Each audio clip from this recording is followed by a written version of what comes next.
SSC GD 2021 में आया हुआ प्रश्न है चक्रवृद्धि ब्याज का कि 20,000 रुपया पर 9% प्रति वर्ष की दर से 1 वर्ष 4 माह का हम लोग को चक्रवृद्धि ब्याज निकालना है। तो कैसे निकालेंगे साल और महीना वाला?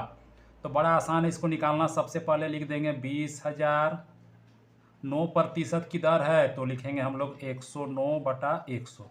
ये हो गया हमारा 1 साल का।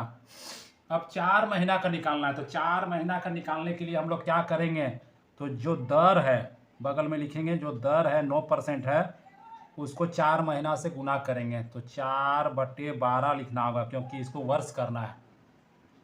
तो 4 तिया 12 और 3 तिया 9 हो गया, यानी 3 आया यहाँ पर। तो 3 आया तो यहाँ लिखेंगे 103/100। ये तरीका जो है सबसे आसान तरीका है। अब हम लोग कैंसिल कर देंगे। अब गुना करना है इसको, तो 218 हो गया गुना 103। अब 218 को 103 से गुना करेंगे तो कैसे करेंगे, तो 218 दे के जो 2 जीरो दे दो, मतलब पहले 100 से गुना, अब 3 से गुना करेंगे तो हो जाएगा 654। तो ये हो गया 100 और 3, 103 हो गया, जोड़ देंगे तो 22,454 रुपया हो गया।